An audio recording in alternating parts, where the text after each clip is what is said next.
Would you be able to let me know how much funding Women Aware receives from the government, and maybe what amount of funding would you guys need to be able to carry out the services that you want to carry out? In terms of the numbers, I'm not exactly sure, but I know we do receive funding from Zonta, which is like a partner not-for-profit organization. So they usually help out other not-for-profit organizations as well. I know we receive funding from them and from the government as well. I'm just not sure in terms of numbers how much we do.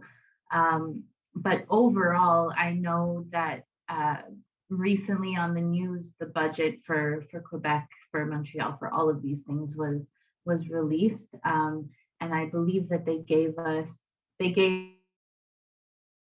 basically helping women and helping this whole situation. I believe it was 5 million something over the course of 5 years, and it seems like a big number, but in terms of what it could actually do when it's broken down and given to all the shelters and all the centers that help, I know it really doesn't do much. It might give a salary for maybe one employee, or it might give a little bit of extra space in shelters. But I mean, it's a situation that these places were already struggling before COVID, and now they're struggling even more, because even if they have room for more people to come, they have to follow the directives with keeping everyone apart because of COVID and stuff. So they still can't be raising their numbers too much in the shelters. So this means that even though there might be place in shelters, they're not necessarily going used because of the procedures that they have to follow with COVID. So I mean, it's difficult because I mean we're doing what we can. At Women Aware, we only have one employee, so everyone else is just it's volunteer based. So at least there's that, but at the same time, we still, even though we're not a shelter, we still need to pay for before COVID anyways, we would go around to high schools and stuff to give presentations and workshops kind of. And right now, because of COVID, we haven't been able to do that. So we're keeping a little bit of money aside recently, but if COVID wasn't happening, we'd still be doing these things, and we'd need the funding for that as well. So I mean, I can't speak for other shelters and everything, but I mean, it never seems to be enough money. Absolutely. I know that you don't know specific numbers, but is it maybe possible, like in terms of funding, is it like 50% Quebec, like 50% the other organization you mentioned, or kind of? That I'm not too sure, because we have like an accountant and everything who handles that. Okay. I know it is well balanced though, and sometimes we get a little extra because we didn't use as much as before as previous years and stuff. And sometimes there are little I wouldn't say bursaries, but little things that we can apply for that would give us an extra like $2,000, let's say.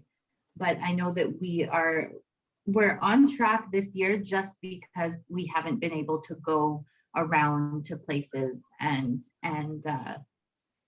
do these workshops and stuff. So we're trying to see how we can still use that money, because of course, like if we don't use it, then next year we might not get as much. And so it's tricky, but I don't know offhand the numbers and percentages.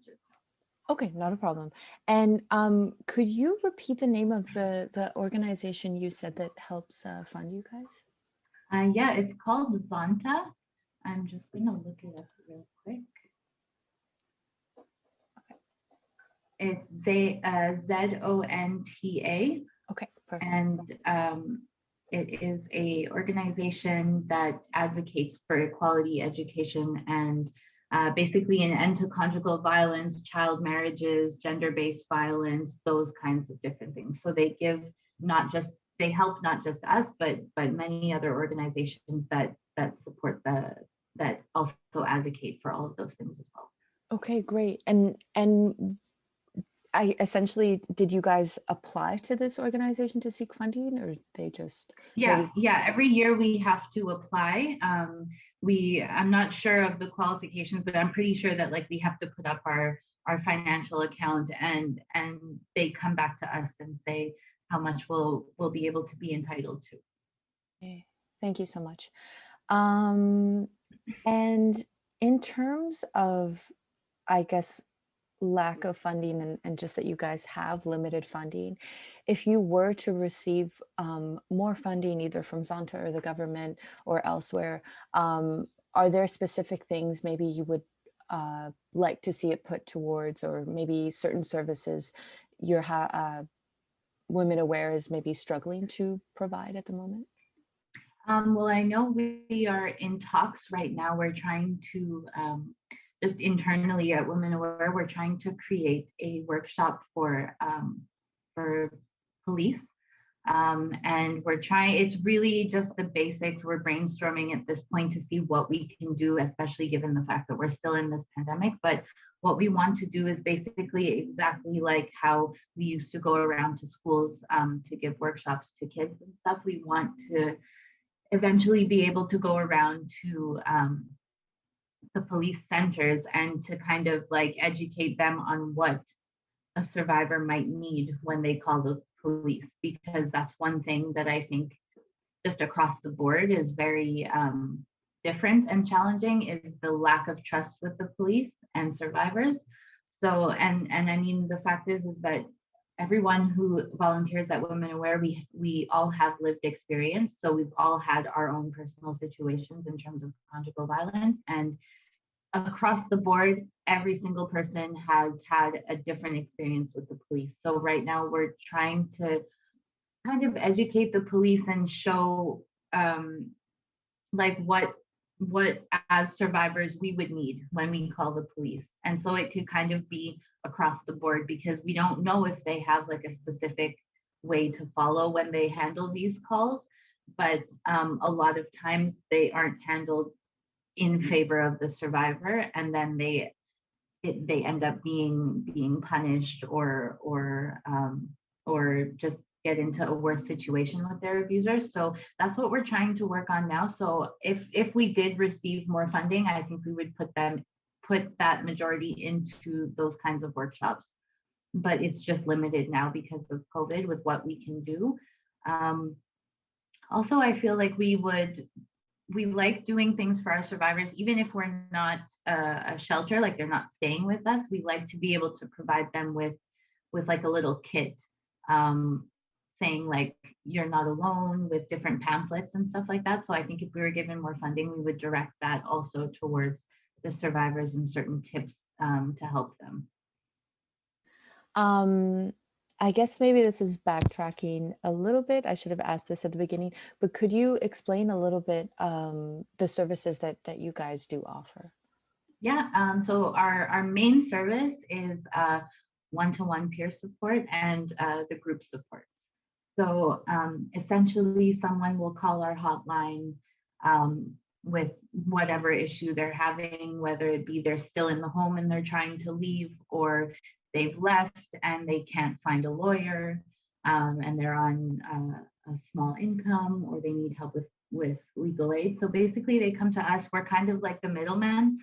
So we would have all these resources for them, provide them with those resources, and then if they would like to have one-to-one support, um, then they get paired with one of us as volunteers, and we try to pair people with someone who had a similar experience, someone who, I mean, we've all had our own experiences, but obviously like someone with kids would more likely want to be paired with a volunteer who had children, who kind of went through the same kind of steps as she will be going through. So then we'll connect to the volunteer, and then basically see from there. Everyone's in different stages of crisis, I'll say. So sometimes we, like right now, I'm currently supporting 3 survivors. They're all out of the home. So I don't have to be careful when I text them, when I call them. I don't need to do that. But often we get people who are still at home. So they can only call once their abuser has left. They can only email if they're alone. So we basically help them get to that point. They go from victim to survivor. We help them build the tools they need to be able to handle life themselves successfully, basically. And then if they need shelters, we contact our sister shelters. If they need legal advice, we have many resources for that as well. So yeah, we're kind of like the middleman. We kind of like point them in the right direction and offer support as well because of the volunteer one-to-one or the group support. Thank you for explaining that. I guess I wanted to move back to police in terms of, I mean, I know you guys are still developing this, but what are some things that you would, I guess, like to address at this workshop, and in order to kind of improve the trust between survivors and police and just have them aid these situations in a beneficial way? Well, first we want to find out like what their actual procedure is, if they have one. And so we don't really want to go in there and say, okay, this is what you need to do, kind of, because that's not the way that people would respond well. So we want to kind of see what they're working with and then say, like, well, based on my situation, this is what helped me, or based on my situation, this is what I found weird.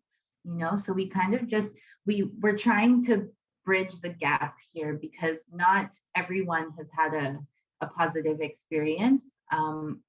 Personally, my experience was okay with the police until I got to the court system. And then I realized that, let's say, for example, once you have a subpoena to go to court, I'm in the same place as my abuser. So regardless of the restraining order or whatever is in place, I'm entering into the same place as my abuser. So just that alone, I find, even if you've had a positive experience with the police, it's hard to be in that situation, So something along the lines of bridging the gap and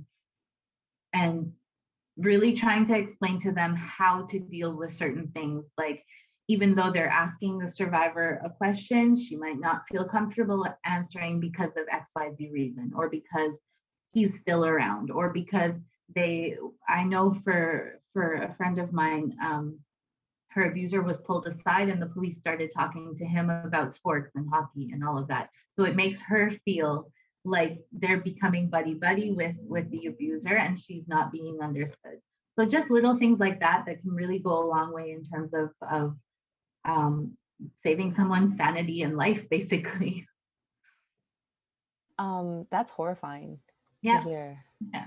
Wow, that's really scary.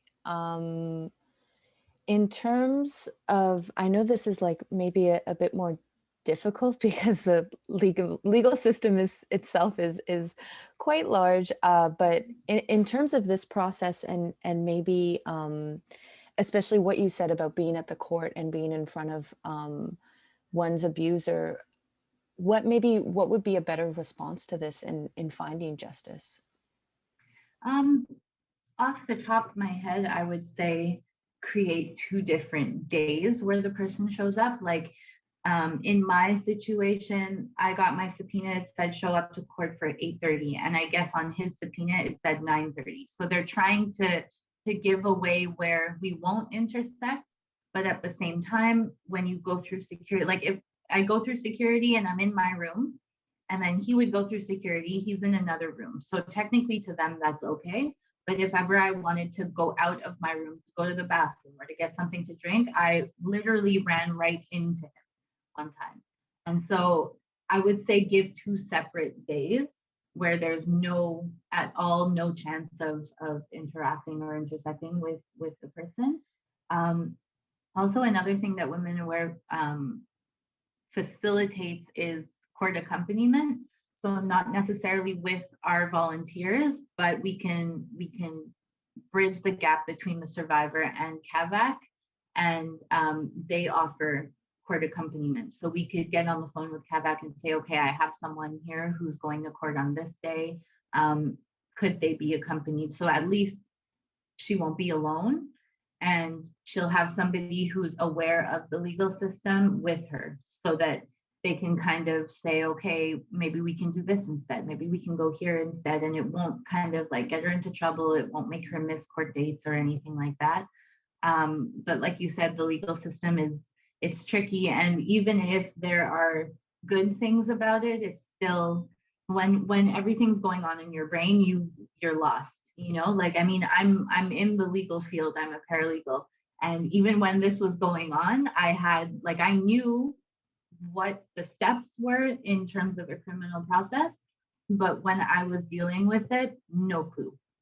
So I can only imagine how it is for someone without that legal background. So it's terrifying, it's scary, and it you often feel like you're alone, you know, even with the help of Women Aware, even with the help of your friends and your support system, you often feel alone. So it's really just to help the survivor navigate all of this stuff, because it gets overwhelming even if you just have one thing to attend to. Forget the fact that some of them have children and some of them are in the process of getting a divorce. And more often than not, the abuser is sort of like has like a narcissistic complex. So they would be portrayed as being a great person in the community. They might have money, so they'll pay for a better lawyer. Meanwhile, the survivor is kind of like hanging on by a thread and is told that she's crazy and all of that. So it's really just to help bridge the gap and get them to where they need to be successful. Thank you. And in your work at Women Aware, especially being a paralegal, do you try to help when certain survivors are dealing with the courts and legal system? Do you try to help them like understand the system a little bit better? Yeah, because I feel like that's like a little advantage that I have. So because of that, I'm able to kind of break it down for them in a way that they could understand. And I also like put myself back in my own situation. And I think that even though I had that background, this is kind of how I wanted it explained, because when you're in the situation, like I said, you're lost. So I try to break it down for them. Unfortunately, I can't give them full on legal advice. I can't give them I can't promise anything for them. And I know, especially with COVID, legal aid has been, I mean, they were shut down for a while. They're pretty slow in calling people back, but we don't just have legal aid. We have other legal workshops that like McGill, for example, offers, and those workshops have volunteer lawyers who can give legal advice and direct them to another lawyer who can help. So we have all of these resources, but first and foremost, it's good that once the survivor calls us and we do the one-to-one peer support, they build trust with us. So that way, like me, I could go do all my background research for them and then present them with, okay, let's call here, let's call here, let's call here. But I mean, with COVID, everything is slow and everything is taking time. And I mean, I'm sure all of these lawyers who are donating their time and their expertise are all filled up at this point right now because of the sheer amount of people who do need the help. Um, so it could get discouraging, but that's what we're here for too, is to support and keep the goal, keep the survivor goal oriented instead of kind of fading away. Because you with the legal system and everything, it takes a long time, and during that time you can get kind of discouraged and you can get kind of like, well, what's the point if this is going to take 3 years, but we just kind of help support them in that, and show them that there is a point to all of this and it does help, even if it takes a really long time. Thank you.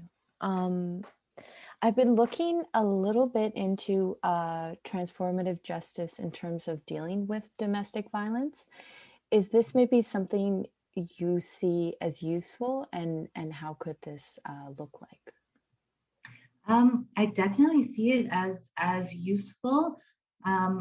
really has to, it, I would say it depends on the survivor and what stage that they're at, because not everyone is like ready to go right away. Sometimes just calling us or just calling the police is like the biggest step for them. You know, like sometimes that's, it took all of their courage and their strength to get to that point. So it really, I would say, depends on where they're at, on what they feel comfortable doing, because at the end of the day, it's their life. Like I can kind of like guide them where they could go, they should go, but at the end of the day, they're the ones who have to sit with whatever happens. Um, but I think in terms of like the philosophies that transformative justice brings about, I think that it's um, very motivational and it puts them in a better frame of mind to say, well, okay, like they can kind of see the process go from beginning to end, and they can see that they're the ones changing and they're the ones doing it, and kind of like empowers them. Um, but like I said before, with the justice system, it's going to take a while before things really do change from the top. You know, like we could talk to the police, we can talk to some lawyers, but nothing will ever really change until that system of itself changes at the beginning, you know, and then it could all kind of trickle down after. Um, but in terms of that, it's, I mean, we see various survivors from various backgrounds. A lot of times they're either new immigrants to the country who were scared to get police involved because they might lose their status, or they were told that they might lose their status, because that's another thing too, is where the abuser would lie to them and say like, oh well, you can't call the police because you'll get deported, that kind of thing. So a lot of times they have certain information in their heads that they were told, but it's not necessarily true. So um, it really takes a community to get this done. You know, it takes the volunteers, it takes the justice system, it takes the police. Like we all kind of have a hand in it. And I mean, it's good, like the interviews that you're doing and interviews that have been happening on the television as well. It's good to get the word out there, because I think it's all part of transformative justice. Because if it's talked about enough, they'll have no choice to act or to at least listen. Um, but then what happens after that? You know, like we can talk about it till we're blue in the face, but what is it actually going to change? So unfortunately, with the 8 deaths that have happened recently, it has been coming up a lot in the news. So it's unfortunate that it's been coming up in the news, but it's also a good thing, because it's opening the dialogue even more. Like I don't think I've heard as much about it on the news and on the radio even, and on TV, more than the past few months. So even though it takes a situation like that to get that started, it all pieces together, and it all helps in one way or another. Absolutely. Yeah, thank you. That was a lot of really, really helpful information. I guess in terms of finding justice without dealing with, the courts, the legal system, do you have any examples of what this might look like? Finding justice like outside of the legal system, like without having to go to court and dealing with that. Exactly, especially for people who maybe don't trust these avenues.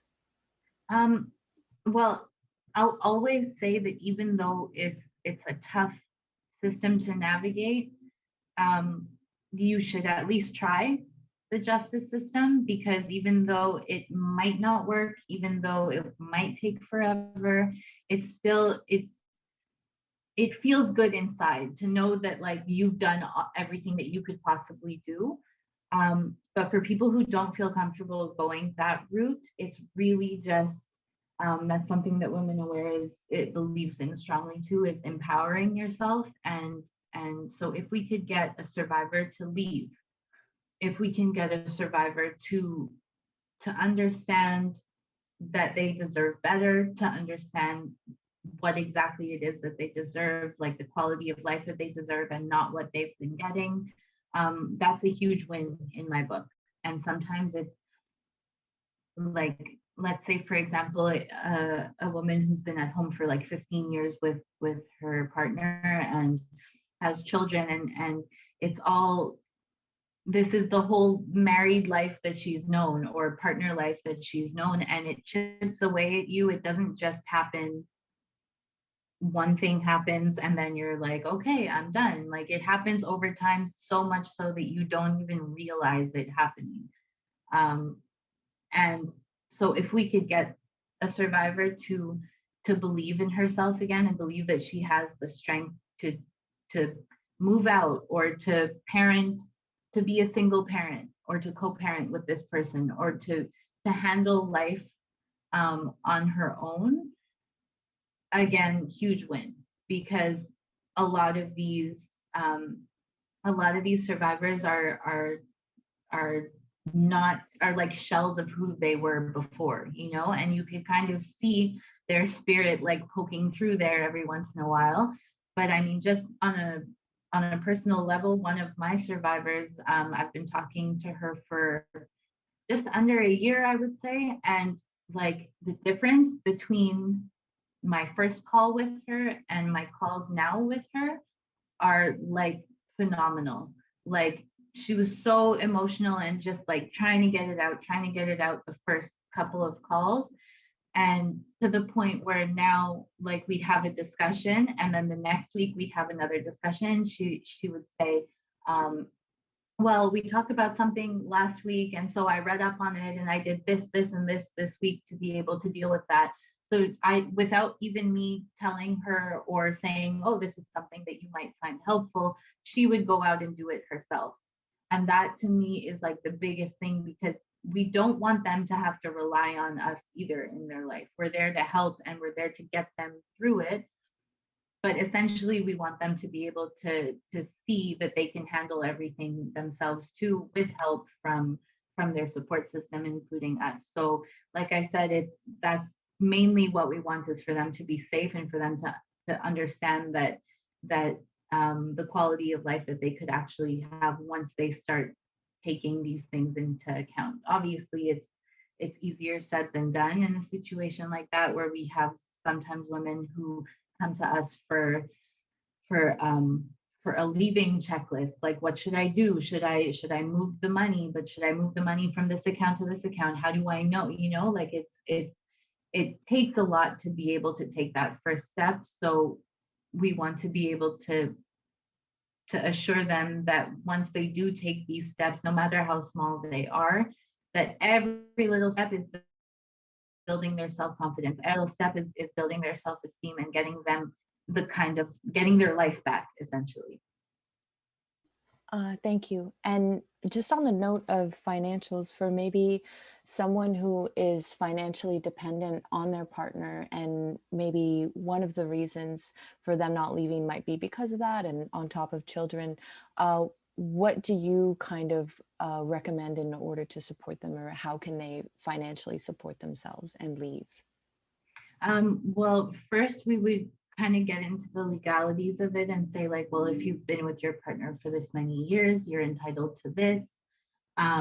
If Especially now with COVID, that's what's happening a lot with a lot of people. They're choosing to stay because they can't afford um, not working and being somewhere else. But we do also have shelters that understand all of this, and so we can put them on the wait list for shelters. And in the meantime, when they're on the wait list, we can kind of like guide them through to what will happen once they get into the shelters. And then with that, I mean, we have us, but then at the shelters too, they have social workers who also help the women there. And so these social workers also give them, they meet with them every week, I think, or as often as needed. And they kind of give them the basics of, okay, what's going to happen next. So you go to a shelter, then you'll go to a second stage shelter where it's more autonomous. You might have your own room at that point. And then they kind of give you like, okay, if you get a job here, you'll be able to afford this apartment. Like they kind of break it down so you can, so it's better for them to see that it's actually feasible. Because once you look at it, it looks like this big, colossal knot mess of a problem, you know. But once they break it down for them, it seems a lot easier to manage. And basically, it's just to help with the legalities of it. Like I had one caller on the hotline who um, her her partner was insisting that she hand over her paycheck all the time to him, and so she ended up leaving, um, and now she felt like she had all this money even though she was working. She was working just at a minimum wage job, but she's like, I have my own money and I don't need to give it to anyone. And you know, like after so long of doing that, it's hard for them to really understand that like this is yours, like you can keep this, it's fine, you know. So it's really just kind of informing them, um, the legalities of it, because obviously we don't want them to take money from somewhere that it will kind of backfire on them if it goes to divorce proceedings or anything like that. But and of course, like a lot of times our survivors aren't fully comfortable talking about their financial situation, so sometimes we kind of have to put that away until they're ready and comfortable to talk about it. But everyone has a different situation, so it's difficult to give one answer, one straight answer for each person. But we do the best that we can, and also we, like I said before, we can't provide, like I can't give financial advice, I can't give legal advice, but I could point them in a direction where they could get that. Okay, thank you. I guess lastly, I just wanted to ask, is there certain challenges you guys have faced in operating during the pandemic, and have you also seen like an increase in clientele? Big increase, yeah, in terms of our survivors calling us, but also in a good way. A lot of people calling, asking if we take donations. And so we don't take donations, but we do direct them to, for example, the Native Women's Shelter have been taking donations. And also Shield of Athena, I believe, are taking donations now. Because during COVID, it was tricky with donations, some weren't accepting. So even though we don't necessarily take donations, it's really good to hear these calls coming, that people are feeling confident and willing to donate to these kinds of causes. So that's really, really positive in light of this negative situation. But definitely an increase of calls. A struggle that we've had is answering the hotline. Our hotline runs every day from 10 to 3. And usually before COVID, I mean, I wasn't with Women Aware before COVID. I started right as COVID started. So I don't really know how exactly everything was before, but I believe that we were physically in the office and we physically had people answering the hotline in the office.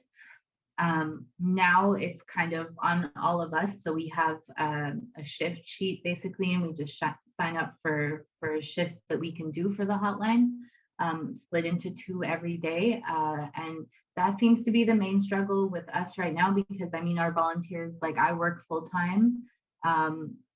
Pretty much everyone who volunteers with us either works full time or is in school full time or doing both part time.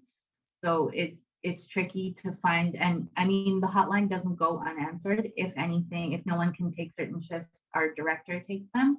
But this is leaving her with a lot of things to handle, because not only is she the director of the organization, but now she will have to answer the hotline. And if it's not her, then she has to remember to forward the number to whoever is on shift that day and stuff. So right now we're looking at finding someone who can be like her coordinator, who could just deal with the hotline and doing that. So if ever we can't answer it, that person will take it instead of our director.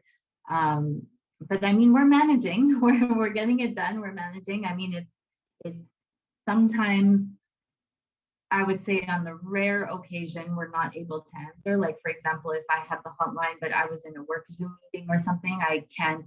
It depends, because sometimes I'm like goodbye and then I answer the hotline.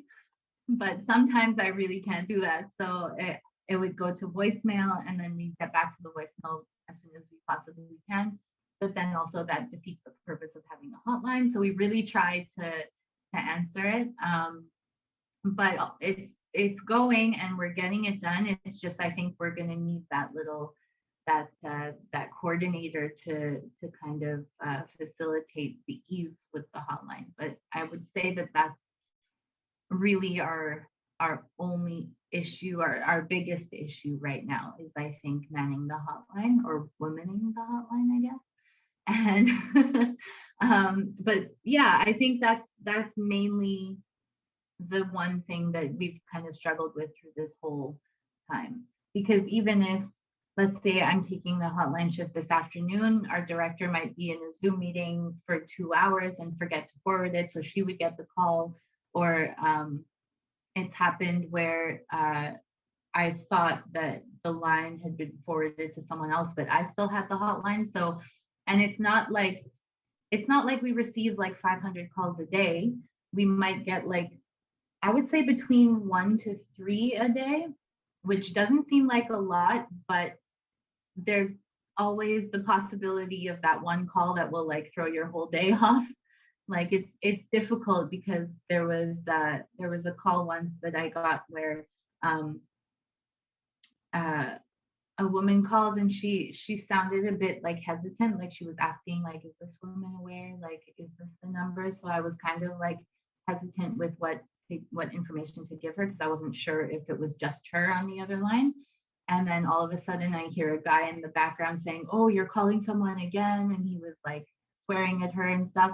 And then all of a sudden I just heard click, and then I was like maybe it lasted like 30 seconds, but I didn't get her name. She called from a blocked number. So the whole rest of my day, I was just like panicking, like, is she going to call back? Like, I hope she's okay. I hope nothing happened to her. So it really can take a lot out of you. And so it's difficult, it's doable, but that's also what comes with the hotline. Sometimes you'll have someone calling and they're not in a crisis state. They just want to talk or want help, but you never really know what kind of person you're going to get on the other line, right? So your heart kind of beats super fast every time the phone rings. But we have to be prepared for anything. So that's why our shifts are small.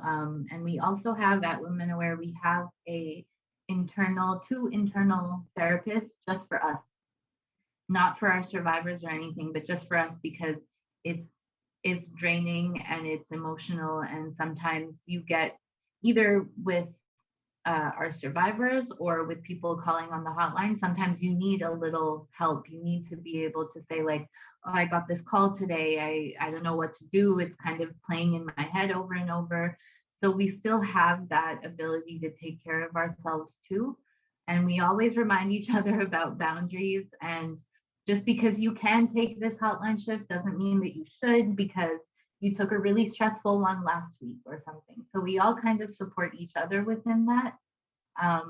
And I mean, all told, we're all right. We're doing okay with the funding, with the hotline and everything. But COVID made it so that it's tricky to get things done as quickly or as efficiently. So we're just trying to work on that the best that we can. And the whole point is being able to answer the hotline so that we do have more survivors for the one-to-one support, so that they do get help that they need. So that like main focus is to make sure that the hotline is taken care of. So we're just working on that now. I'm sorry to hear that it's very emotionally draining, but I'm very glad to hear that you guys have therapists. That's so essential. Yeah. I know that I asked you so much, but is there anything maybe that I didn't ask that it's important for me to know, or just something that I should look into when doing this story?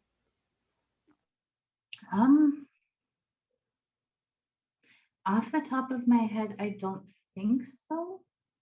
I did want to mention, even though the deadline for the submission is closed, it's going to come up in future years. So I did want to mention we have a bursary for survivors that are open for survivors called the June Mitchell Bursary. So just a little background on that. June Mitchell was the founder and first director of Women Aware, and she passed away suddenly in 2019, the end of 2019. So right before COVID, essentially, we had to do all this restructuring and figuring out of what's going to happen, just down to like computer passwords and stuff, because that was all locked away with her, you know. So we had to do a lot of that. So the June Mitchell Bursary is a way to honor her and what she did for women and how she created Women Aware. And so it's a bursary that is offered to primarily our survivors, like the ones that have been helped by Women Aware. If there are lacking in applicants, we open it up to our sister shelters, so Shield of Athena. We open it also to SOS Violence Conjugale as well. And so it's basically a bursary. I believe it's $1,000 that's given to a survivor who wants to go back to school or wants to re-enroll in any kind of program. It could really be like a night course at Dawson. It could be them continuing, like they've already done their first year and they're continuing towards their education. And it doesn't need to be, the money, if you win, doesn't need to be put to your application. It could be, let's say you're an art student, the money could go towards buying art supplies for your stuff. The money, if you're a photographer, your money could go towards buying a new camera or buying a lens. It doesn't need to go directly to pay the school. So we offer this every year. The deadline just closed, so I won't say it for this year, but we offer it usually in February, March. We offer, and usually the deadline is end of March, beginning of April. And it's the second year that we're doing it. So next year will be the third year. And the winner gets announced at the end of May. So there's like a selection process. And I did want to mention too that a lot of times survivors have what's called imposter syndrome. So they always feel like, oh, I don't want to apply for this bursary because someone else could use it more than I can, or I didn't really go through that much to warrant applying for this bursary. And that's a huge thing that even I experienced during my situation years ago. And granted, I didn't have kids with my abuser. It was relatively easy for me to leave physically the situation, but that doesn't mean that it didn't shift my life and it didn't change my life. Like there was a Shennel before this event and there's Shennel after this event. Like it was a pretty defining moment. So what I would say to people who are nervous about applying or unsure if they want to apply is just apply. You're not going to lose anything. You don't have to pay to apply. You won't lose anything if you do, and who knows if you might win, what that could do just for you emotionally, and say like, wow, I applied to this and I actually got it. And if you don't win, you still applied, you know what I mean? So it's a hurdle that you have to kind of go through, because just because someone has had it worse than you doesn't mean that it was not bad for you, you know? And so we're not here to stack people up against each other and say, well, this person had it worse, so they're going to get it. This person had it worse, so they're going to get it. It's really just, it's primarily just to help, you know? So we do offer that as well. I won't say to like, I don't know how you're going to like put this interview in with everything going on, but I mean, you can mention it, but just not for this year because it's already closed this year. But other than that, I'm not too sure what else to say. I guess there's something I thought of, but I've already taken so much of your time, so I don't want to Okay. keep. Okay, I A guess nice maybe. break from work today. Okay, good. I'm glad. Thank you. I guess maybe as you were talking about the bursary, thank you for bringing that up. That's super important to know about. I was maybe wondering for if you feel comfortable talking about this, for people who don't really understand domestic violence, is there a way you would like to explain like how mentally it kind of like affects a person and maybe changes a person? Well, it's usually over time. Um, and it could be anything from physical, verbal, financial, sexual, emotional. And so um, to kind of give you like a bit of a clearer way of thinking about it, like I'll use my personal example. Like I was in a relationship with someone and all told all was well, and then just bit by bit it was chipping away. So we'd go out for dinner with my friends, and he would kind of like talk badly about my friends on the way there. And then we get in to the restaurant or whatever, everything would be fine. But I would always feel like a bit weird, like, oh, what is he going to say on the way home, kind of thing. And I'd always get an earful on the way home. And um, there was that side. There was, I was dealing with, at the time, I was dealing with something that was going on at a former place that I've worked. And he was just not very supportive. He was like, oh, you're never going to get that money back. And it was money that was owed to me that wasn't paid to me for time that I had worked. So it wasn't a question in my head of whether or not I was getting it back or not, you know? And I did get it back with interest because they took forever to respond. And he wanted me to take us out for dinner with that money. Meanwhile, you weren't supporting me the whole time, and now you want to reap the benefits of it.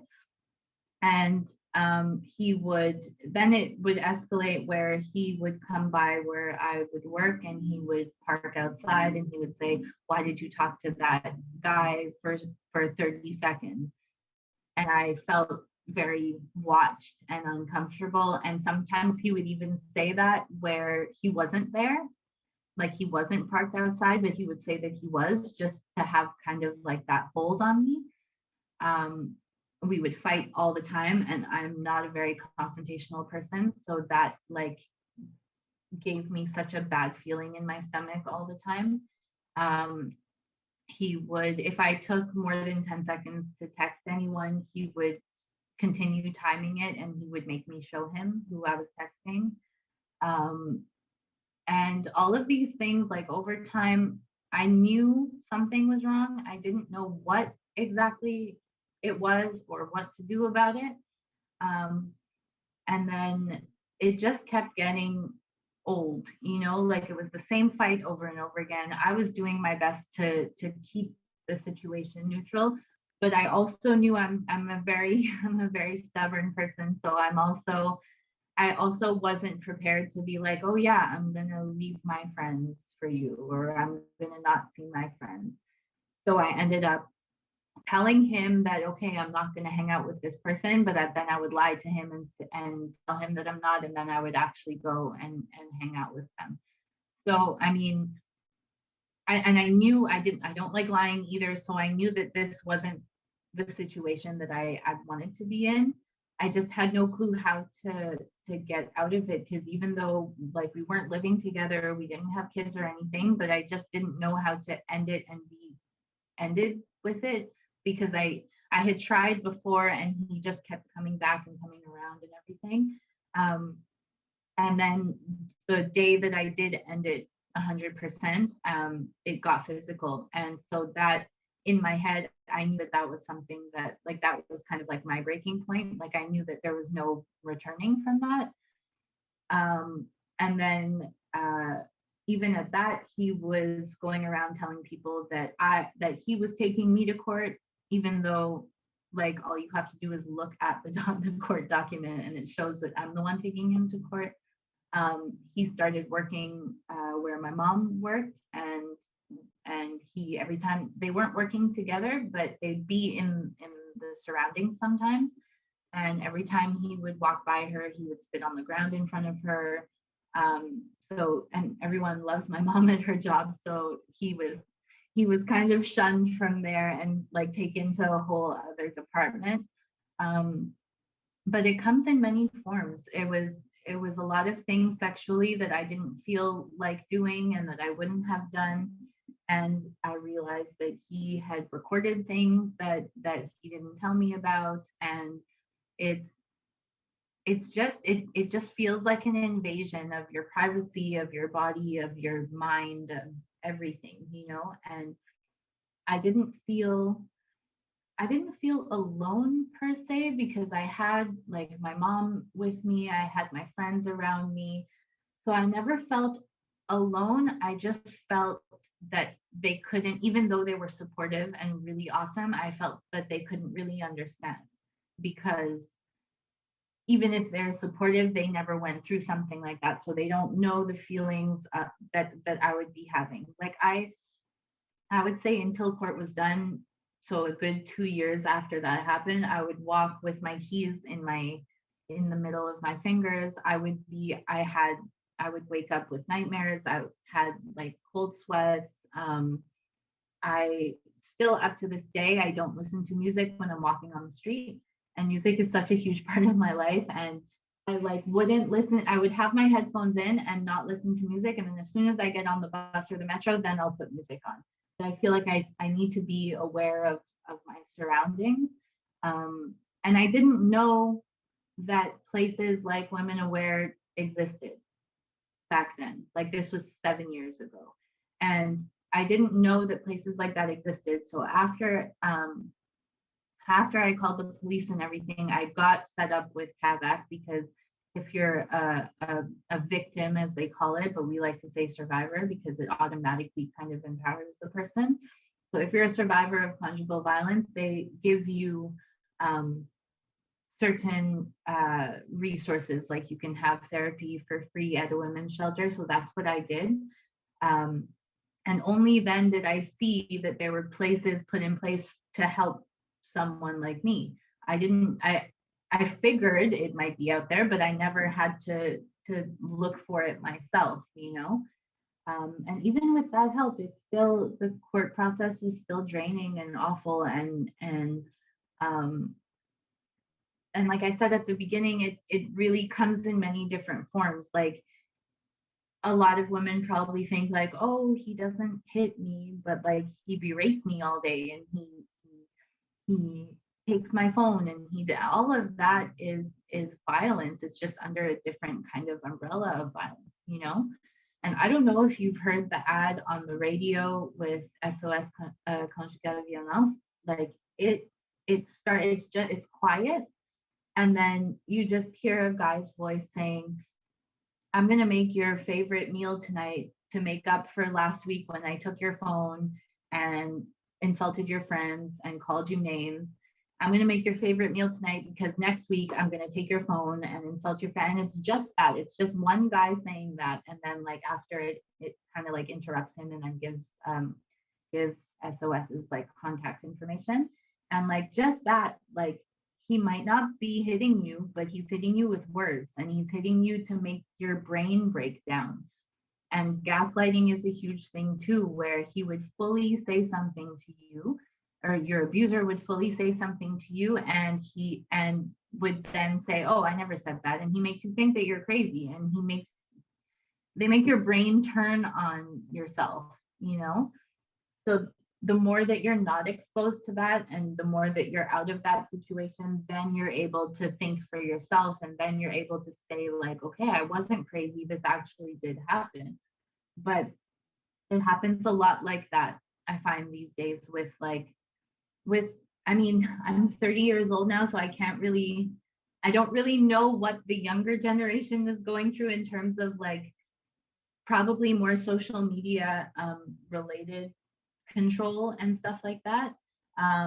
But we do have 4 new volunteers at Women Aware who are under the age of 22. So they are able, it's sad because they've had to have lived experience to be able to volunteer with us, but they have access now to the younger generation to help us figure out how to help them, because I would have no clue to how to deal with people of that age, because it's a whole different world. But they know like certain things that are happening in their age group, and how to best approach that.